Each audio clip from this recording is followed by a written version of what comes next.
الحمد لله وكفى وسلام على عباده الذين اصطفى خصوصا على سيد المرسلين خاتم الأنبياء وعلى كمل أتباعه من الصديقين والصالحين والشهداء. أما بعد فأعوذ بالله من الشيطان الرجيم. بسم الله الرحمن الرحيم.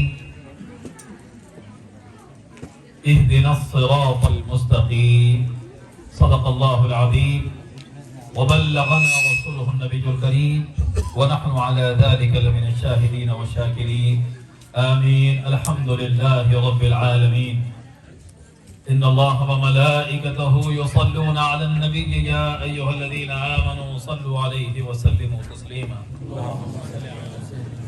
اللهم صل على سيدنا محمد وعلى آل سيدنا ونبينا ومولانا محمد كلما ذكره الذاكرون وكلما غفل عن ذكره الغافلون. ایک طرف اسوہ نبی کا، ایک طرف قرآن ہے. راہ حق مومن کے حق میں کس قدر آسان ہے، کس میں کتنا فائدہ ہے، کس میں کیا نقصان ہے. یا رسول اللہ آپ نے ہم کو بتایا آپ کا احسان ہے. سیرت انسان کی بن جائے صحیفہ کوئی، معجزہ اس سے بڑا ہو نہیں سکتا کوئی. آج تک کر نہ سکی فیصلہ دنیا کوئی، آپ ہی آپ ہیں یا ہے پس پردہ کوئی. ان کے رتبے کو پہنچنا تو رہا ایک طرف، ان کے رتبے کو پہنچنا تو رہا ایک طرف. ان کی نالین کے رتبے کو نہ پہنچا کوئی، ان کی نالین کے رتبے کو نہ پہنچا کوئی. مشائخ اعظام، سادات کرام، جمیع حاضرین و حاضرات و سامعین و سامعات، اللہ رب العزت کی بارگاہ میں ہم شکر بجا لاتے ہیں کہ آج اس نے ہمیں اپنی پسندیدہ محفل میں اپنے برگزیدہ رسول، وجہ تخلیق کائنات، امام الانبیاء ختم الرسل محمد الرسول اللہ صلی اللہ علیہ وآلہ وسلم کے ذکر مبارکہ کی محفل میں جمع فرمایا. ہم سب جانتے ہیں کہ آج کے اس اجلاس کا نمایاں پہلو فخر المشائخ حضرت مولانا سید شاہ لیاقت حسین قادری نور اللہ مرقدہ کی عظیم الشان تصنیف، جو بنام سیرت سیدنا خاتم المرسلین خاتم النبیین صلی اللہ علیہ وآلہ وسلم شائع کر دی گئی ہے. اس کے رسم اجرائی اور رونمائی کے ساتھ اس کی تقسیم یا جس طرح انتظامیہ اس کے لیے جو منصوبہ بنا کر رکھا ہے وہ عمل میں آئے گا انشاءاللہ تعالی. محبت کے حوالے سے گفتگو کی گئی ہے. ہم اہل دل ہیں، اہل محبت ہیں، محبت ہی کی بات کرتے ہیں. اس محبوب خلائق کا رب العالمین نے واسطہ جو اپنے اور بندوں کے درمیان اس ذات مبارکہ کو قائم فرمایا، بندوں کو حکم فرمایا کہ مجھ سے کچھ مانگو تو اس طرح مانگو، اہدنا الصراط المستقیم. ہر نمازی ہر رکعت میں، ہر نماز میں جس آیت کو، جس سورے کو دہراتا ہے، اس کی معروف آیہ مقدسہ اہدنا الصراط المستقیم. اے پروردگار ہم کو صراط مستقیم دے دے، ہم کو صراط مستقیم پر گامزن فرما، اس پر استقامت عطا فرما، ہم کو سیدھا راستہ الصراط المستقیم ہی عطا فرما. مفسرین کرام خصوصاً حضرت ابو العالیہ امام تفسیر نے اس کی تفسیر جو بیان فرمائی، اس کو معروف محدثین نے بھی کتب حدیث میں نقل فرمایا.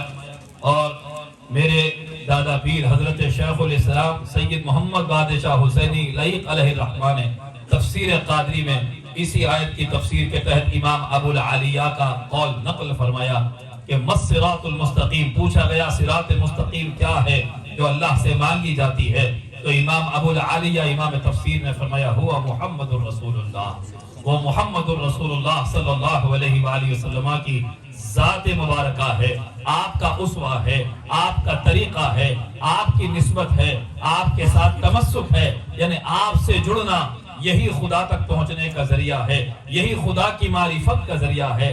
آپ سے جڑ جانا ہدایت ہے اور آپ سے کٹ جانا گمراہی ہے۔ ہم دیکھتے ہیں کہ جنہوں نے کعبے کے پردوں کو تھامے رکھا تھا بدر میں مارے گئے، واصل جہنم ہو گئے۔ زمزم کا پانی پیتے تھے، صفا مروہ کی سعی وہ بھی کیا کرتے تھے، بدر میں مارے گئے، واصل جہنم ابد الآباد کے لیے ملعون قرار پائے۔ تو پتا چلا کہ کعبے سے اور زمزم سے ہدایت نہیں ملا کرتی، ہدایت اس کو ملی جسے خدا کے محبوب مصطفیٰ کا دامن جس کے ہاتھ میں آیا۔ اسی لیے حضرت خالد کا اکثر یہ شعر پڑھتا، آؤ کعبے سے مدینے میں خدا ملتا ہے، آؤ کعبے سے مدینے میں خدا ملتا ہے۔ محراب و منبر سے خدا نہیں ملتا، کعبے کی دیواروں سے خدا نہیں ملتا، حتیم کے نوافل سے خدا نہیں ملتا ہے۔ خدا صرف اس کو ملتا ہے جسے آمنہ کے لال کا دامن مل جاتا ہے۔ پوچھئے حضرت فاروق سے اس کی لذت، کیا بدل جاتی ہے دنیا نگہ یار کے ساتھ، کیا بدل جاتی ہے دنیا نگہ یار کے ساتھ۔ دعائے فاروقی شاہد ہے، اللہم ارزقنی شہادتا فی سبیلک واجعل موتی فی بلد رسولک، پروردگار مجھے موت دینا، حضرت عمر کی دعا بخاری میں مرقوم ہے، مجھے موت دینا تو شہیدوں کی موت دینا، اور دفن ہونے کو جگہ دینا تو مصطفیٰ کے قدموں میں جگہ دینا۔ تیرے محبوب کے شہر مدینہ، مدینہ مدینہ میرا مسکن بنا دینا، میرا مدفن بنا دینا۔ ہم نے پوچھا ہے عمر ابن خطاب، کعبے میں ایک نیکی 1,00,000 نیکیوں کے برابر ہے، وہاں خدا کا گھر ہے، زمزم ہے، وہاں صفا مروہ ہے، میدان عرفات ہے، مینا ہے، مزدلفہ ہے۔ آپ نے مکے میں دفن ہونے کی دعا کیوں نہ کی؟ کیا انوار و تجلیات میں کوئی کمی رہ گئی تھی؟ سیدنا عمر کہیں گے کہ نادان، مکہ عبادتوں کا مرکز ہے، مدینہ محبتوں کا مرکز ہے، اور ایک محب اور ایک عاشق کے لیے محبوب سے فراق اور اس کی دوری ایک چاہنے والے کے لیے اس کے لیے قیامت سے کم نہیں ہوتی ہے۔ اسی لیے اقبال عظیم نے کہا تھا کہ قیامت کا ایک دن معین ہے لیکن ہمارے لیے ہر نفس ہے قیامت، مدینے سے ہم جان اثاروں کی دوری قیامت نہیں ہے تو پھر اور کیا ہے۔ سامعین عزیز وقار، صراط مستقیم رسول پاک کا اسوہ، آپ کی سیرت، آپ کی زندگی، آپ کی مقدس ادائیں ہیں۔ سامعین عزیز وقار، انسانوں میں رب العالمین نے اپنے محبوب کو انسان بنا کر بھیجا ہے، لوگ صرف اس بنا پر مطلق انسان کہہ کر گمراہ ہو جاتے ہیں۔ بشریت کا اقرار یہ ایمان کا تقاضا ہے، حضور کو بشر اگر کوئی نہ مانے وہ کافر ہو جاتا ہے، لیکن مطلق بشر کوئی کہے تو وہ گمراہ ہو جاتا ہے۔ وہ اس لیے کہ بشریت حضور کی حقیقت نہیں ہے، وہ حضور کا لباس رہی۔ آپ جس عالم میں آئے اس عالم کا لباس پہن کر آئے۔ حدیث جبریل آپ پڑھتے ہیں، اسلام، ایمان، احسان، تینوں کے بارے میں جبریل سوال کرنے آئے تھے۔ کیا بن کر آئے تھے؟ انسان بن کر ہی آئے تھے۔ سوال کیے واپس گئے تو کوئی جبریل کو بشر نہیں کہتا، بشر بن کر بشروں میں آئے تھے، انسان بن کر انسانوں میں آئے، سوال کرے چلے گئے، لیکن کوئی جبریل کو بشر نہیں کہتا۔ ان کی اصل نور ہے، وہ نوری مخلوق ہیں، اور مصطفیٰ کریم وہ ہیں جن کے نور سے جبریل کے بشمول ساری کائنات کو تخلیق فرمایا گیا۔ وہ انسانوں میں آئے تو انسان کے لباس میں تشریف لائے تھے۔ اسی لیے خواجہ شوق علیہ الرحمٰن نے کہا ہے کہ آپ اگر ہوتے بشر عرش پہ کیسے جاتے، صرف اگر ہوتے بشر عرش پہ کیسے جاتے۔ تو سامعین ذی وقار، رسول کریم صلی اللہ تعالی علیہ وآلہ وسلم کو رب العالمین نے مطاع بنا کر، مقتدا بنا کر، قابل اقتداء اور ان کی اداؤں کو اپنانے کے لیے انسانوں کو ان کے دامن کو تھامے رہنے کا حکم فرمایا۔ ارشاد ہوا، لقد کان لکم فی رسول اللہ اسوۃ حسنہ، تمہارے لیے راستہ پیچھے جس کے تمہیں جانا ہے وہ ذات محمد رسول اللہ ہے۔ وہ رسول اللہ صلی اللہ علیہ وآلہ وسلم یہ شمع رسالت جس کی روشنی سے تم نجات پا سکتے ہو، خدا کی بارگاہ تک وصول حاصل کر سکتے ہو۔ کوئی رسول پاک کے نقوش مطہرہ کو چھوڑ کر اور راہ اختیار کرے، وَمَن يَتَّبِعْ غَيْرَ سَبِيلِ الْإِسْلَامِ دِينًا فَلَن يُقْبَلَ مِنْهُ، وہ قابل قبول ہرگز نہیں ہو سکتا۔ اسی لیے شہادت سے لے کر آخری سانس تک بندگان خدا رسول کریم صلی اللہ تعالی علیہ وآلہ وسلم کی پوری خلق محتاج ہے، اس برزخ کبریٰ کے ہم سب محتاج ہیں۔ ساری انسانیت گواہی دیتی ہے اشہد ان لا الہ الا اللہ، حضرت آدم سے لے کر قیامت تک کے انسان گواہی دیتے اشہد ان لا الہ الا اللہ۔